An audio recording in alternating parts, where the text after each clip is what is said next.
off to the side in the back of the room. So first and foremost, I want to thank Joe, Patty, and Chuck for what they did tonight to plan and arrange for this. It means a lot to me. So thank you guys, thank you Chuck for doing this. And I really want to thank everyone for being here. It's a busy time of year for everyone. And thank you very much for being here. It really does mean a great deal to me. You know, I'm looking at this, I was thinking about this while I was listening to everyone speak and looking at, you know, my sort of artifacts here, I guess. Looks sort of a little bit like a, you know, it should be in the museum, state museum, or the state library. You know, I know that Sue would like everyone to take one of these items. It's fun in my basement for a lot of years. But they all mean something to me. And looking at, you know, the various items here, and looking out now at everyone here, I'm sort of connecting sort of the dots here a little bit, because a lot of these things that collectively we worked on over the years, you know, started with the discussions that we had, you know, many years ago about various issues. And so I do see a direct connection between what's sort of behind me here and you folks, because in the work that we do as legislative folks, we really know very little about anything, frankly. I mean, we know just enough to get ourselves in trouble. And I have tortured, and I have been a pest for 40 some odd years, calling around for help, assistance, support. Whether it's the council's office, you know, the truth of the matter is, we really know very little. I mean, but we know who to call or who to email, and that's really what saved me for all these years, because everyone in this room, whether you've been in OMH, whether I work with you in the legislature, whether I work, you know, as advocates, you know, as lobbyists representing 1,000 different interests, that's really what I found was the most important thing, was to develop the relationships. And then really the resources that you've all provided to me over a lot of years has really been incredibly helpful. So I really want to thank you. I have to recognize, you know, Commissioner Sullivan. I've worked with a lot of commissioners. I was trying to count when I was driving here today. I think I worked for 6 governors. I worked for 2 different majority leaders. I've worked for I don't know how many legislators, chairs. I've worked for, you know, lots of folks, 1AG. And I will tell you, Commissioner Sullivan, it's been just a tremendous honor. You set the bar very high, but I said this to you earlier, you've established an environment, a culture where we all want to do well because you do so well. And I think it's incredible. You come in with no entourage, and you work, you know, incredible hours, and the compassion and caring you have is just, you know, amazing. So, and I remember, you know, my task when I first met you 10 years ago was to shadow you through and shepherd you through the nomination process and the confirmation process. And I remember I told you, wait in the hotel room. At some point, the Senate Finance Committee will want to interview you. They always interview commissioners. They always want to torture commissioners before they actually vote on your nomination. Just stay cool, I'll call you. I waited hour after hour. I think it was about 2 in the morning. And finally, the Senate Finance Committee said, we're done. I said, but you didn't get to Commissioner Sullivan. And he said, we don't need to. We know all about her. And I think to this day, and I think it's a long time, you may be the only commissioner that was confirmed but not actually appearing for the legislature, which is unreal, because your reputation precedes you from even when you got calling. So you're standing within, you know, the legislature, you know, with the advocacy community, is just incredible. So, Commissioner, I just want you to know that I just have you on a pedestal, and it's the reason why I can't leave. You know, I have to do something that is very important to me. I have to recognize my family, because for 40 some odd years, I have never been able to answer the question that Sue has asked every year: when is the budget going to be done? And I always say, I don't know. When it's done, it's done. When is the session going to be over? I don't know.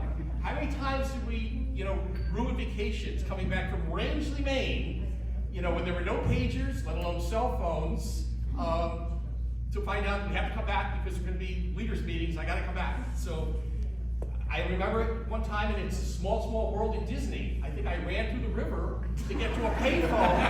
Back then, you know, there were no beepers or pagers or cell phones or anything. I knew where every payphone was in Disney World, because I constantly running back and forth trying to figure out, do we go back, do we stay, what do we do? So Sue, you have been incredibly supportive. You've put up with a lot of back then, there were years that they were in special session every month.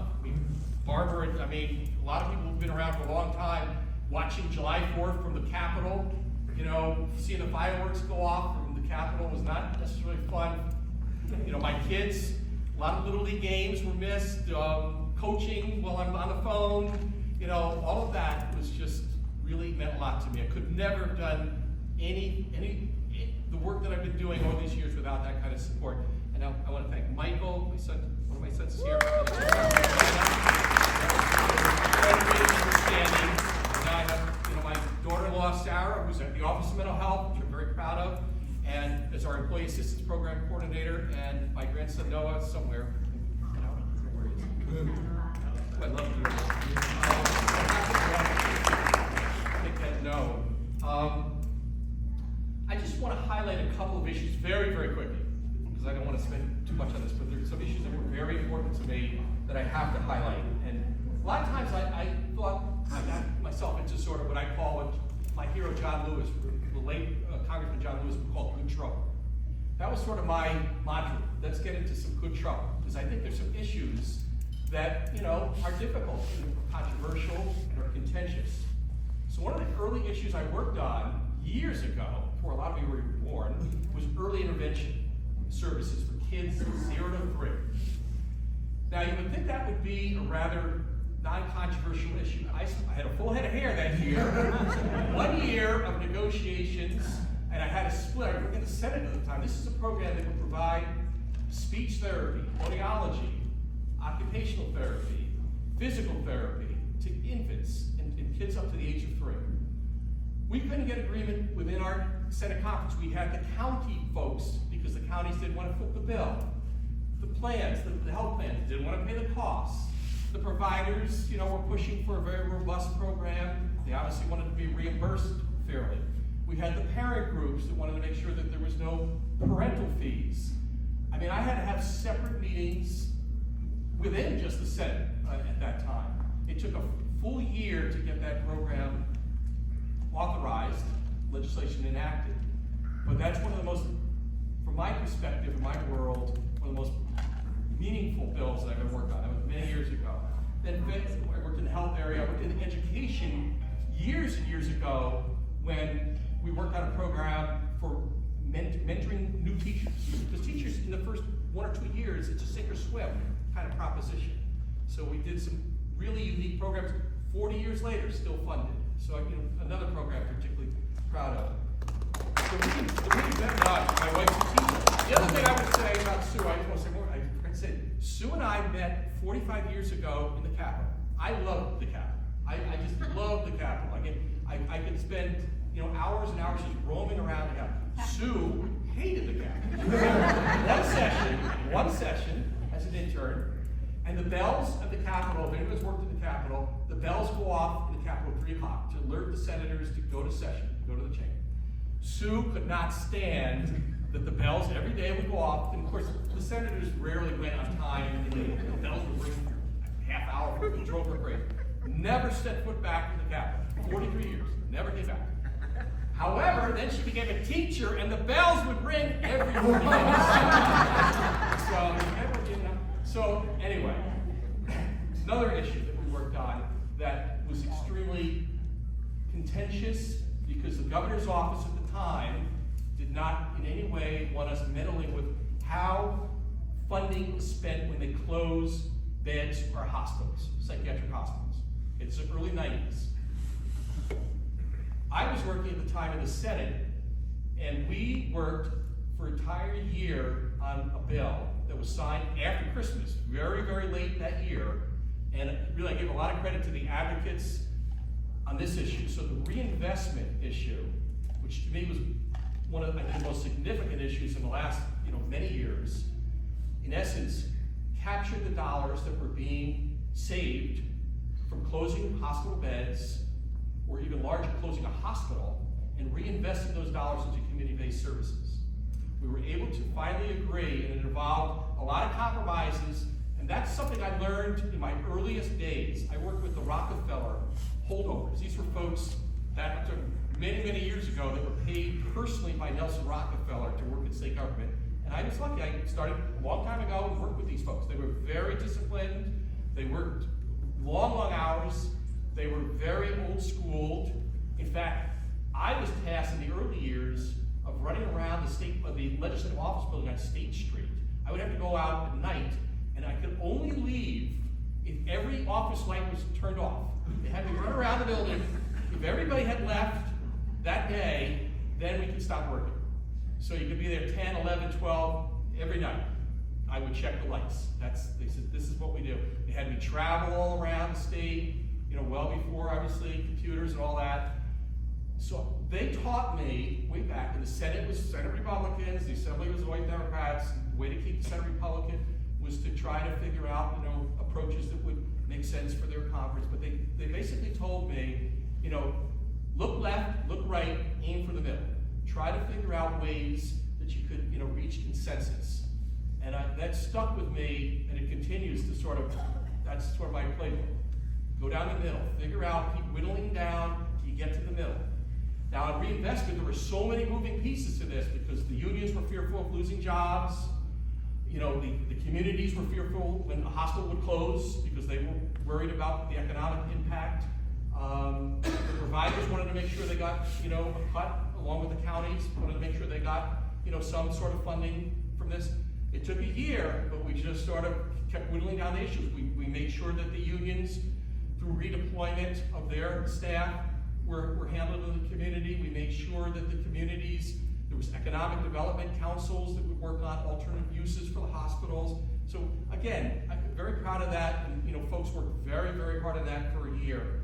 And then lastly, just much more recently, I'm very, very proud of the work that the Office of Mental Health has done in regard to 988, because 988 is now a crisis response line that is nationwide, but in New York, I think we're really starting to market and promote it. I think that's going to save lives. And coupled with other initiatives around crisis services, around crisis stabilization centers, which are like urgent care for behavioral health. Sounds like a very simple concept, but it's taken a long time for that to sort of evolve and be accepted. So I'm just very proud of the work that we do. And then just lastly, and this has been confusing, I know, for everybody tonight as to why I'm still doing this. It's because I really love what I do, obviously, and I work with such great people. And it's really, really hard to leave under those circumstances. And that's what I've struggled with for a couple of years. And Glenn is right. I've had this same kind of conversation with him. And also, I can't leave when the issue, and I've been doing this for probably too long, but the issue of mental health is politically its highest level I've ever seen it before. I mean, literally everybody's talking about it. Now, I just, it's amazing it's taken this long, but the window, only opens for so long. So it's just too much of an opportunity right now to work on these issues. And you have, a commissioner who's got a great leadership team, and you have the support in the governor's office. And I will tell you this, years and years ago, I was in school, a long time ago at Syracuse University, with a student named Kathy Courtney. Now, Kathy Courtney later became Kathy Hochul, who later became Lieutenant Governor Hochul, who later became Governor Hochul. Flashback, 45 some odd years ago, classes together, political science. We got to know each other a little bit through that, but we did have a little bit of a run-in 45 years ago. So Kathy Courtney, Kathy Hochul, was a student association leader at Syracuse University. This is going back many, many years ago. She was leading a boycott of the Syracuse University bookstore over the return textbook policy. If you bought a textbook for $100, they gave you $10 back at the end of the session. She's leading the boycott. I have to go into the Syracuse University bookstore to buy my fetal pig for biology class. Class has a lab. You need to do the dissection. The only place you could get a fetal pig was in the Syracuse University bookstore. I go across the picket line, the boycott. Kathy Hochul, Kathy Courtney, screaming, how could you do this? I said, look, I have to get the fetal pig. I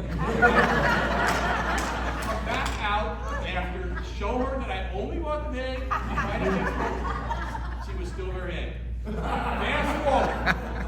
30 some odd years later, holiday party. She's the lieutenant governor. I went up to her. I said, introduced my Dave Wollner, ovation, blah, blah, blah. I said, I don't know if you remember this, but I had to cross your picket line. Starts laughing, very receptive, very great.